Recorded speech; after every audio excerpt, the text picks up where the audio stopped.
So now we have seen the asset explorer, and we could notice there is drastic change in the net book value, and the value is net book value is in the minus. Okay, now let's go to the PO history or purchase order history. Okay, so you can see here in the purchase order history tab that one new entry has been added as down payment clearing. This entry has been created as a result of FDS54 transaction. Once we have posted FDS54 to clear the vendor down payment, two things has happened. First thing, the same amount is updated here as a credit amount in the Asset Explorer AW01N, this one. And second thing is that in the purchase order, same purchase order, one line has been added here as down payment clearing with the same amount, 12 lakh. Okay, now check Asset Explorer again. What we are going to check here is in the plan value. If you see, this is the transaction which we have posted. This we have posted as FDS54, right? There is no link with the asset accounting, but still it has updated in AW01N as clearing of the down payment from the current fiscal year. And this is the standard functionality. Why? Because when we have paid advance or when we have posted the down payment using FDS48, that time we have linked this asset. Okay, we have linked this asset, so whatever the transaction we do now, like clearing and all, that will get updated in your Asset Explorer as well. Right, now we are going to do vendor line item clearing using FDS44 transaction code. Okay, so before so like there are multiple invoices since this advance was done in 2020. Okay, around 3 to 4 years before, and in this span of time of 4 years we have received multiple invoices against that 12 lakh advance. All right, so to match those invoices, what I have done, I just selected in FBL1N all those invoices, and I have changed account assignment field. One common key I have given so that I can match it here. So now I'll show you how I have done. Not how I have done in FBL1N, but now how I'm clearing using that particular common key. So let's see. So this is a FDS44 transaction. I have given vendor account number, company code, date, and here I have selected others. Select others and press enter, and then you can see this screen will appear here, but I don't see assignment field or assignment option. I don't see here, so I have to, but you can see there are two pages here. This is the first page, there's one more second page, so I need to click on paste down on the keyboard, then this pop-up will come up. Here you can see the assignment option is there, so I selected this radio button assignment, click on continue on this icon, and then this screen will appear here. So assignment, if I have multiple kind of assignment values, I can give here or like from and to, but I have given only one so that I can match it. So I given ADV1, like advanced one. Okay, then I have clicked on process open items, and then I selected all the items. I forgot to capture that screen. Then finally I have posted this document. So this is normal only, everybody should be knowing this, how to clear the vendor line items, right? There's nothing new. Only thing I just given a common key for the assignment field, and then it was easier for me to select those respective invoices only, because there are hundreds of invoices. So if you select one by one, this will be a cumbersome task. Okay, this will take so much time. So that's why I have given a common key. So it was easier when I clicked on process open item. System has selected only those invoices where ADV1 has this value has been given in the assignment field. All right, so I just have to simulate and post. Okay, now this is the document 16. Now display this document, you can see. Now we go to change asset master. Yes, this is AS02.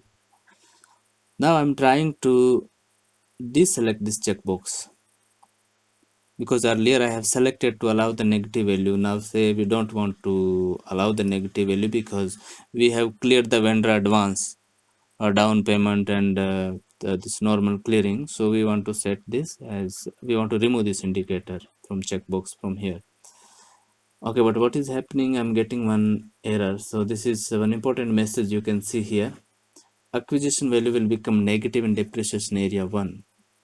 So what it says, you want to post a document, however the acquisition value of one of the affected fixed asset would become negative if the document were posted. So basically it says example, but actually this is talking about our scenario only. So what it says, until now you have entered an acquisition and a credit memo for your fixed asset.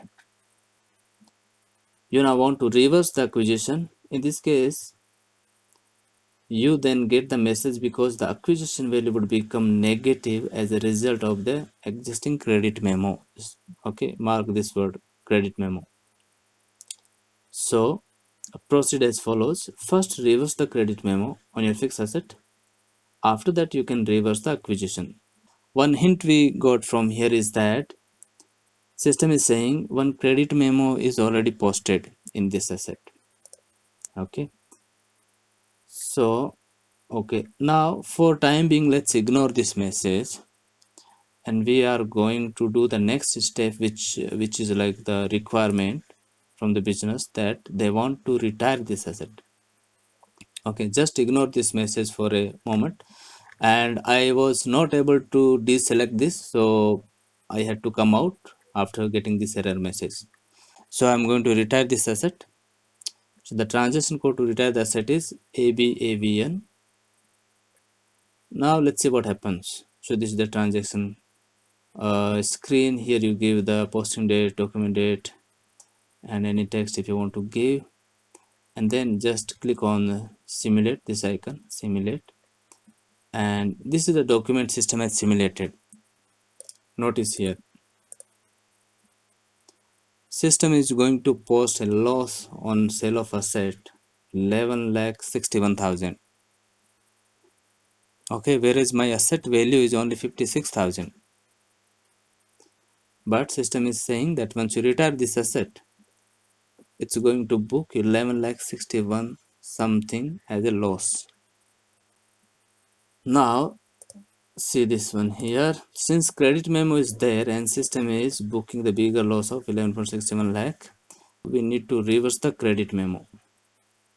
Okay, so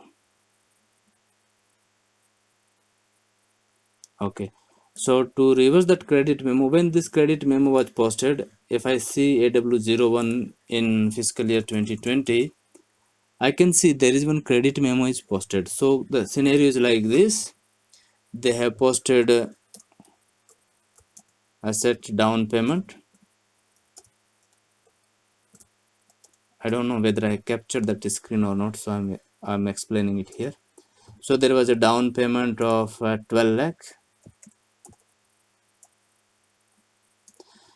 that you could see in the first screen in the asset explorer, right? In the comparison tab, there was one entry of 12 lakh. So the next step on the same day, what they have done credit memo.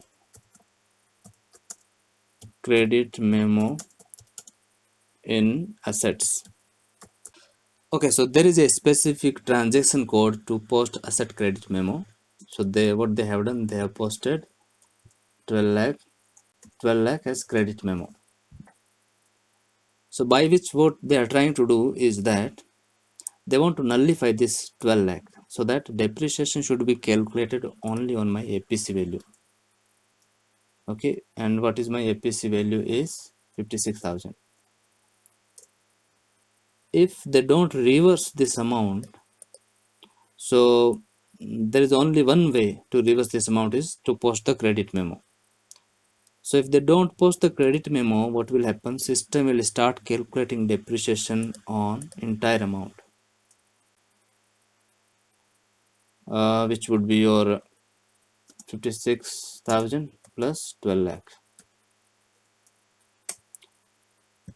right, which is wrong basically, and that is the standard behavior.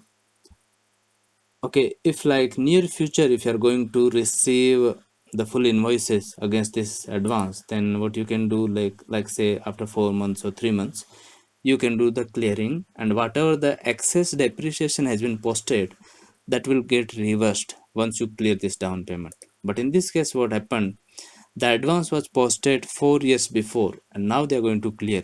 So in this case, for 4 years there would have been so much big depreciation amount, and it would have been created the wrong value, wrong result for your P&L and balance sheet, right? So that's why what they have done is that immediately they have posted one credit memo.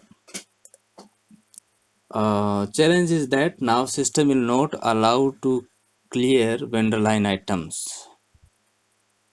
So why it is not allowing, you will come to know. Let me go for the further screenshots or steps. I'll let you know. Okay, so I'm going to reverse this credit memo. Why? Because I'm getting the bigger loss, 11 lakh 61,000. So I'm trying to reverse using FB08. So these are all the steps when I started analyzing this issue and trying to find out the solution. So these are the steps I went through. At the end of the video, I'll give you the clear steps if you get this kind of issue, how you can resolve this issue, the simpler steps. Okay.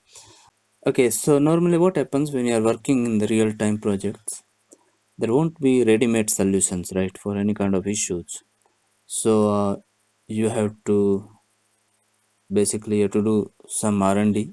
You have to read, you may have to Google it, you have to read some community forum, SAP forums, and you may have to watch some videos, or if any material you have to refer those materials and try to get a solution.